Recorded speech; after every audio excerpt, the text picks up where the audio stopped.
Hello students, passive voice के अगले tense को प्रेजेंट परफेक्ट टेंस के रूप में लेकर आप सभी के लिए आया हूं।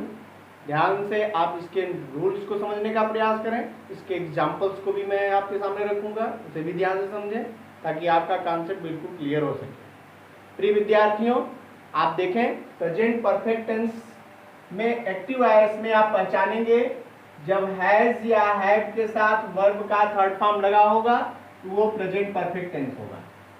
और जब आप इसका पैसिव वॉइस बनाएंगे तो हैज या हैव के साथ बीन का प्रयोग किया जाएगा और वर्ब का थर्ड फॉर्म प्रयोग किया जाएगा। आइए अब इसके रूल्स की ओर चलते हैं। एक एक रूल्स और एक एक एग्जांपल्स को हम देखते चलेंगे। यहाँ मैं इसे जो है एग्जांपल के लिए एक लाइन ले लेता हूं ताकि आपको एग्जांपल एक एक को देता रहूंगा। सबसे पहला आप देखें अफर्मेटिव सेंटेंस का रूल क्या है।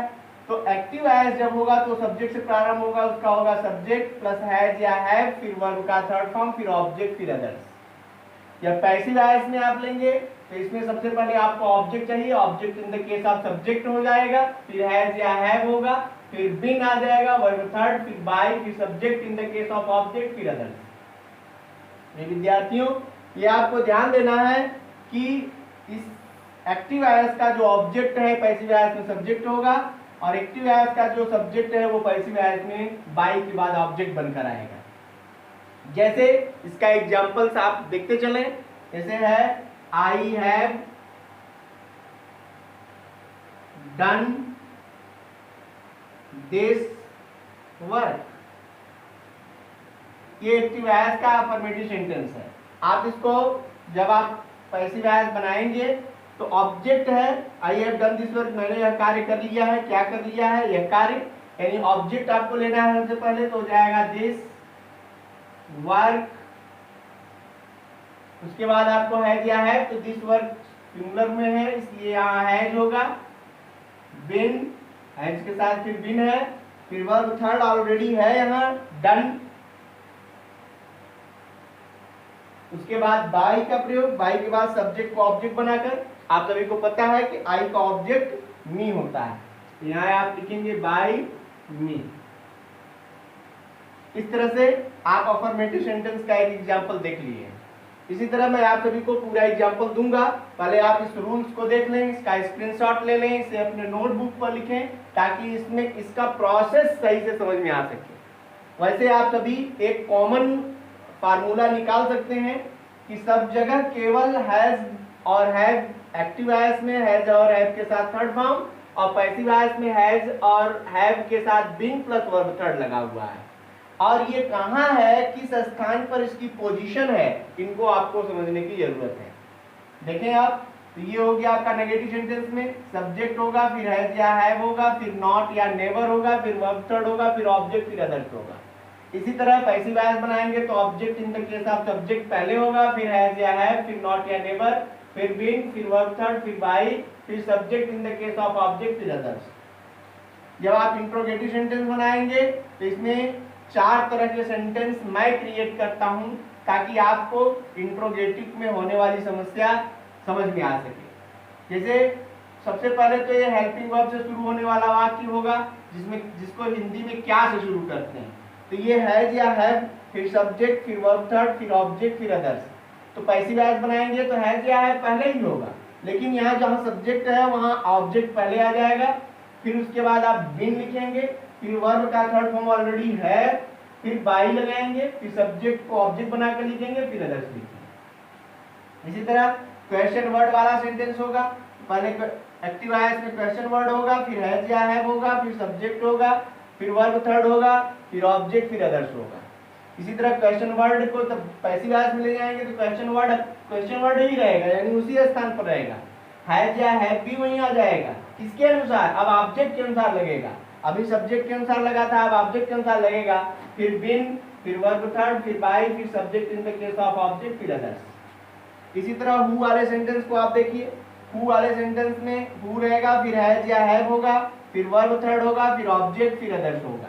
इसको पैसिव वॉइस मिलेंगे तो हु का बाय हुम हो जाएगा, फिर हैज या हैव होगा, फिर ऑब्जेक्ट को सब्जेक्ट बनाकर, फिर बिन लिखेंगे, फिर वर्ब थर्ड, फिर अदर्स, फिर क्वेश्चन मार्क बनाएंगे। व्हाट या हूम वाले सेंटेंसेस को व्हाट या हूम ही ऑब्जेक्ट होते हैं, इसलिए पैसिव वॉइस बनाते समय पहले इसको व्हाट को व्हाट ही रहने देते हैं और हूम को हूम ही बदल देते हैं, क्योंकि ये ऑब्जेक्ट है, सब्जेक्ट बन जाता है। फिर जैसे एक्टिव वॉइस में हैज है के बाद सब्जेक्ट है, लेकिन पैसिव वॉइस में हैज के बाद कोई सब्जेक्ट नहीं रहेगा, क्योंकि सब्जेक्ट का स्थान बाद में हो जाएगा। फिर वर्ब थर्ड अदर्स, और यहाँ बीन, फिर वर्ब थर्ड, फिर बाय, फिर subject in the case of object, फिर अदर्स हो जाएगा। इस तरह से आपने ये फार्मूला देखा कि प्रत्येक सेंटेंस में कैसे जो है हैज या हैव का और हैज या हैव के साथ बीन का प्रयोग एक दूसरे से जुड़ा हुआ है। आइए अब आप सभी को एग्जाम्पल्स की ओर ले चलते हैं और आपको एग्जाम्पल्स के माध्यम से इसे क्लियर करने का प्रयास करते हैं।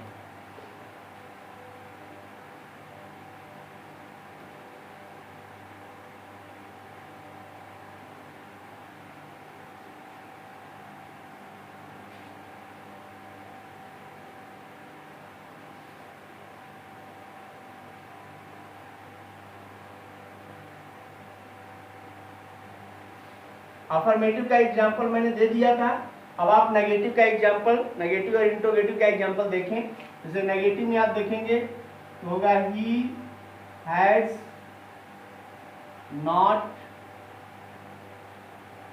Bot a book.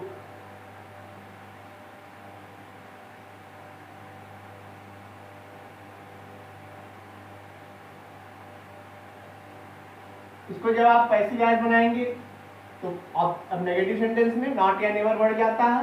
तो पैसिव वॉइस में लेके जाएंगे तो सबसे पहले ऑब्जेक्ट चाहिए। ऑब्जेक्ट क्या है? ए बुक है, तो आप लेंगे ए बुक, हैज या हैव लेंगे, फिर बिन लेंगे, सॉरी नॉट या नेवर, क्योंकि इसमें नॉट आया है इसलिए नॉट लेंगे, फिर बिन, फिर वर्ब थर्ड यानी बॉट, ऑलरेडी थर्ड फॉर्म में है ही यहाँ bot. A book has not been bought by, और ही का ऑब्जेक्ट बनाएंगे तो हो जाएगा him। ये हुआ आपका नेगेटिव सेंटेंस। इंट्रोगेटिव सेंटेंस क्या से शुरू होने वाले वाक्य? जैसे have you broken this chair. ये देखिए हेल्पिंग वर्ब से शुरू होने वाला सेंटेंस है। जब आप पैसिव वॉइस में ले जाएंगे तो पहले ऑब्जेक्ट लेंगे, ऑब्जेक्ट के अनुसार हैज या हैव आएगा, तो यहां हो जाएगा हैज, फिर ऑब्जेक्ट है this chair, been, third form की क्रिया ऑलरेडी है ब्रोकन, बाय, यू का ऑब्जेक्ट यू ही होता है, ये क्वेश्चन मार्क हो जाएगा। इसी तरह इंट्रोगेटिव वर्ड वाले सेंटेंस को लेते हैं। वाई हैज राम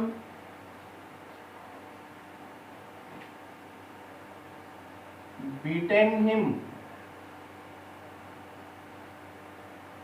जब आप इसे लेंगे तो क्वेश्चन वर्ड ही पहले रहेगा, यानी यहां हो जाएगा वाई हैज, ऑब्जेक्ट को लेंगे, ऑब्जेक्ट हिम है तो हैज हो जाएगा, फिर हिम का सब्जेक्ट बनाएंगे तो ही होगा, तो why has he been beaten by Ram, question mark. Next आप लेंगे हु वाले सेंटेंस को। जैसे हु ब्रोक दिस ग्लास। अब हु को बाई हुम में ले लेंगे तो ये हो जाएगा बाई हुम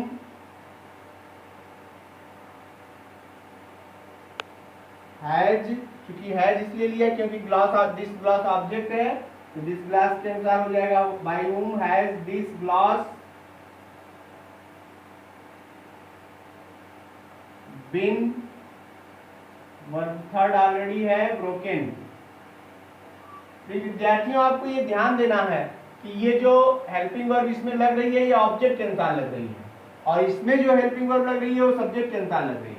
इसलिए ये आप ना समझें जैसे यहाँ हैव यू के लिए था, लेकिन यहाँ हैज दिस चेयर के लिए हो गया। इसलिए हेल्पिंग वर्ब हमेशा जो है एक्टिव वॉइस में सब्जेक्ट के अनुसार और पैसिव वॉइस में ऑब्जेक्ट के अनुसार ही प्रयोग करनी है। आइए व्हाट का एग्जांपल लेते हैं। What have they seen there.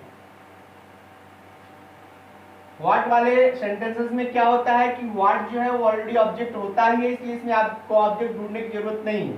What को ही आप ऑब्जेक्ट बनाकर यहाँ रख लीजिए, ये हो जाएगा आपका व्हाट। उसके बाद अब व्हाट के ही अनुसार क्रिया लेनी है, तो what has been seen by they का ऑब्जेक्ट देम देयर, ये हो गया आपका। इसी तरह whom का एक एग्जांपल ले लेते हैं। whom have you abused। तो whom चूंकि ऑब्जेक्ट है, यहां भी आपको ऑब्जेक्ट ढूंढने की जरूरत नहीं है, लेकिन इसको सब्जेक्ट बनाएंगे तो whom का सब्जेक्ट हो जाएगा who। अब who के साथ क्योंकि कोई आदमी है तो एक आदमी है, तो who has been abused,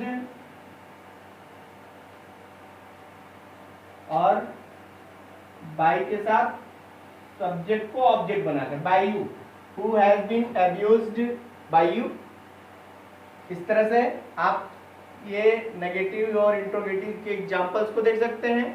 प्रिय विद्यार्थियों, उम्मीद है कि आप सभी को प्रेजेंट परफेक्ट से रिलेटेड पैसिव वॉइस के सारे कॉन्सेप्ट समझ में आ गए होंगे। आप सभी इसको और भी अच्छे से और भी एक्सरसाइज करने का प्रयास करें ताकि आप और भी अच्छे से समझ सकें और इसमें बिल्कुल भी कोई गलती करने के चांस ना रह जाए। कॉम्पिटिटिव एग्जाम की तैयारी करने वाले विद्यार्थी भी इन सब छोटी छोटी चीज़ों को ध्यान में रख करके अपने मार्क्स, अच्छे मार्क्स सिक्योर कर सकते हैं। इन्हीं सबके